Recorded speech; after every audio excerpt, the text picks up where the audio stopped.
Hello दोस्तों, मैं प्रीति आप सभी का स्वागत करती हूँ अपने यूट्यूब चैनल प्रीति कॉन्सेप्ट पे। आज हम लोग पढ़ेंगे एवरेज, जिसे बोला क्या जाता है तो औसत। चलिए स्टार्ट करते हैं औसत चैप्टर को। हम लोग एवरेज निकालेंगे कैसे? तो एवरेज जिसे हम लोग औसत बोलते हैं, तो औसत इक्वल टू क्या होता है? आंकड़ों का योग बटा आंकड़ों की संख्या, मीन्स आंकड़ों का योग। जैसे हम लोग को कोई संख्या दिया हुआ है 1 2 3 4 5 और बोलेगा कि इसका एवरेज निकाले, तो हम लोग क्या करेंगे? यहाँ क्या बोला? आंकड़ों का योग। तो हम लोग 1 + 2 + 3 + 4 + 5 करेंगे। और कित बोला है आंकड़ों की संख्या, तो कितना संख्या है? 1 2 3 4 5, 5 से डिवाइड कर देंगे। अब यहाँ पे सबको जोड़ेंगे, तो जोड़ने के बाद कितना आ जाएगा? सबको जोड़ेंगे तो 15 आ जाएगा। 15 को 5 से डिवाइड करेंगे तो 3 आ जाएगा। ये जो 3 आया यही हमारा एवरेज है। आई होप आप लोग समझ गए होंगे कि एवरेज कैसे निकाला जाता है। चलिए क्वेश्चन को स्टार्ट करते हैं। हमारा पहला क्वेश्चन है, प्रथम 100 धन पूर्णांकों का औसत कितना है? तो प्रथम 100 धन पूर्णांक मतलब क्या होता है? 1 2 3 ऐसे कहाँ तक जाएगा? तो 100 तक जाएगा। ठीक है। और हम लोग जानते हैं एवरेज कैसे निकाला जाता है? सबको जोड़ के जितनी संख्या है उससे डिवाइड किया जाता है। लेकिन अगर हम वैसे करते हैं 1 + 2 + 3 + 4 + 5 + डॉट डॉट डॉट पूरा 100 तक जोड़ेंगे तो काफ़ी टाइम लग जाएगा। इसलिए जब भी अगर यहाँ पे देखिए डिफरेंस सेम रहेगा, देखिए 2 में से 1 को माइनस करेंगे तो 1, यहाँ में 3 में से 2 को माइनस करेंगे तो डिफरेंस 1 का आ रहा है। जब भी डिफरेंस इक्वल रहेगा, ठीक है, तब क्या करेंगे? तब हम लोग एवरेज इक्वल टू लिखेंगे पहली संख्या प्लस अंतिम संख्या डिवाइडेड बाय 2 कर देंगे। देखिए डिफरेंस कितने का है? तो डिफरेंस यहाँ पे कितने का है? तो 1 का है। तो पहली संख्या कितना है? 1। और अंतिम संख्या कितना है? तो अंतिम संख्या कितना है? तो 100। 1 + 100 करेंगे और डिवाइडेड बाय कितना है? तो 2। 100 और 1 जोड़ेंगे तो 101 डिवाइड बाय 2। अब इसे सॉल्व करेंगे तो कितना आ जाएगा? 50.5। ये जो 50.5 आया यही हमारा आंसर है। चलिए इस क्वेश्चन को एक बार और समझा देती हूँ। बोला है प्रथम 100 धन पूर्णांकों का औसत क्या होगा? धन पूर्णांक मीन्स 1 से स्टार्ट होता है। ठीक है। तो देखिए 1 2 3 4 5 ऐसे करके ये जाएगा कहाँ तक? तो 100 तक जाएगा। ठीक है, 100 तक लिखा। अब यहाँ पे देखिए डिफरेंस कितने का है? तो डिफरेंस 1 का है, यहाँ भी डिफरेंस 1 का है, यहाँ भी डिफरेंस 1 का है। तो देखिए अंतर 1 है, मीन्स अंतर सब जगह इक्वल है। यहाँ भी 1 है, यहाँ भी 1 है, यहाँ भी इक्वल। जब भी अगर अंतर इक्वल होगा तो हम लोग क्या करेंगे? एवरेज इक्वल टू लिखेंगे पहली संख्या प्लस अंतिम संख्या डिवाइडेड बाय 2। ठीक है। देखिए पहली संख्या कितना है? तो 1 है। और अंतिम संख्या कितनी है? तो 100 है। 1 + 100 करेंगे और डिवाइडेड बाय 2 करेंगे तो कितना आ जाएगा? 100 और 1 को जोड़ेंगे तो 101 डिवाइडेड बाय 2 करेंगे तो कितना आ जाएगा? 50.5। ये जो 50.5 आया ये हमारा आंसर है। चलिए अगले क्वेश्चन को सॉल्व करते हैं। नेक्स्ट क्वेश्चन बोला है 60 तक की सभी सम प्राकृत संख्याओं का औसत कितना? क्या बोला? सभी सम प्राकृत संख्या, सम संख्या कहाँ से स्टार्ट होता है? 2 4 6 8 और कहाँ तक बोला? 60 तक। तो 60 तक लेंगे। अब यहाँ पे देखिए अंतर कितने का है? 2 का अंतर दिख रहा है, यहाँ भी 2 का अंतर दिख रहा है और यहाँ भी 2 का अंतर दिख रहा है। मीन्स अंतर कितने का है? तो 2 का है। मीन्स अंतर समान है, हर जगह इक्वल है ना। तो हम लोग जानते हैं एवरेज कैसे निकलता है? एवरेज इक्वल टू पहली संख्या प्लस अंतिम संख्या डिवाइडेड बाय 2। ये फार्मूला कब यूज़ करेंगे? जब हम लोग का अंतर डिफरेंस सेम होगा, तब ये फार्मूला को यूज़ करें। तो पहली संख्या कितनी है? पहली संख्या 2 है और अंतिम संख्या कितनी है 60, और कितना से डिवाइड करेंगे 2 से। 60 और 2 को जोड़ेंगे तो कितना आ जाएगा 62, और 2 से डिवाइड करेंगे तो 31। ये जो 31 आया यही हमारा आंसर है इस क्वेश्चन का।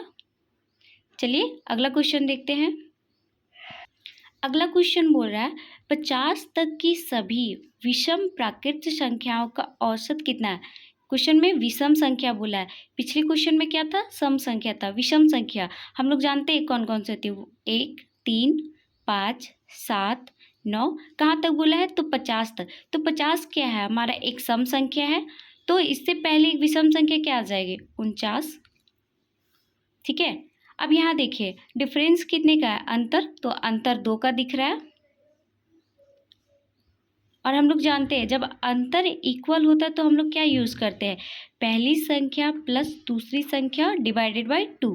तो देखिए एवरेज कैसे निकालेंगे, पहली संख्या कितना है 1, पहली संख्या कितनी 1 और अंतिम संख्या कितनी है तो 49, और 2 से डिवाइड करेंगे। 49 और 1 को जोड़ेंगे तो 50 डिवाइडेड बाय 2, 50 से इसको काटेंगे तो 25।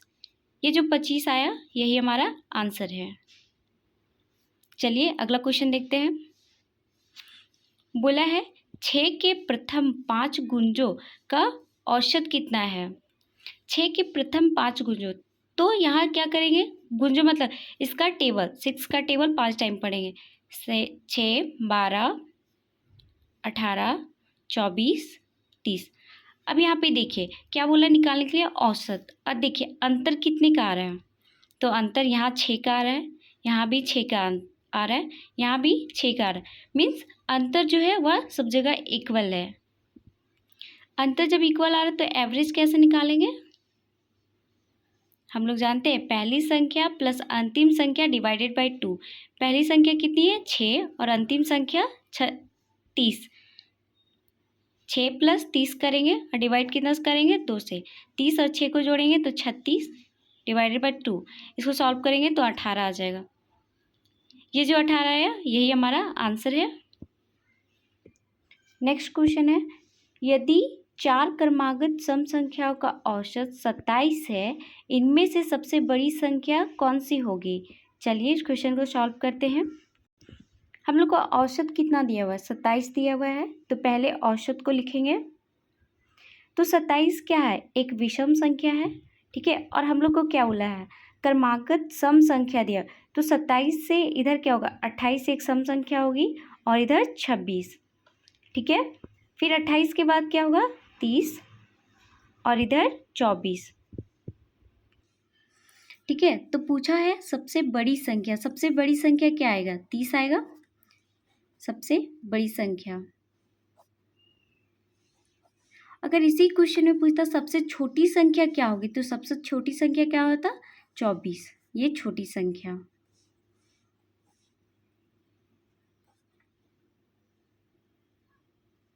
नेक्स्ट क्वेश्चन है यदि 7 क्रमागत संख्याओं का औसत 33 हो तो इनमें से सबसे बड़ी संख्या क्या होगा। क्या बोला 7 क्रमागत संख्याओं का औसत, औसत कितना है 33, और क्रमागत संख्या मीन्स कंटिन्यू बढ़ रहा है, तो इधर कितना बढ़ेगा 34, 35, 36, और इधर कितना बढ़ेगा 32, 31 और 29। औसत क्या होती है बीच वाली संख्या, यही तो है हमारा औसत 33। तो देखिए 7 था तो 3 इधर लिखा और 3 इधर लिखा, ठीक है। तो क्वेश्चन में पूछा सबसे बड़ी संख्या क्या होगी, तो सबसे बड़ी संख्या 36, ये जो 36 आया वही हमारा आंसर है। चलिए इस क्वेश्चन को एक बार और बता देती है। बोला है 7 क्रमागत संख्याओं का औसत 33 है। औसत क्या होता है बीच वाली संख्या, ठीक है। 33 को बीच में रखा, क्रमागत मतलब कंटिन्यू बढ़ रहा है, ठीक है। तो देखिए ये 33 है, 34, 35, 36, और इसका इधर भी तो 3 होगा ना, तो 32, 31 और 29। तो टोटल कितना हो गया 7 हुआ, 1 2 3 4 5 6 7, ठीक है। और बीच वाला क्या है हमारा औसत दिया हुआ है, तो पूछा है सबसे बड़ी संख्या, तो सबसे बड़ी संख्या क्या आ जाएगी 36। और इसी क्वेश्चन में अगर पूछता सबसे छोटी संख्या क्या होगी तो 29। अगला क्वेश्चन है ए बी सी तथा डी 4 क्रमागत विषम संख्याएं हैं जिनका औसत 42 है। बी तथा डी का गुणनफल कितना होगा। देखिए ए बी सी तथा डी क्या है, एक विषम संख्या है।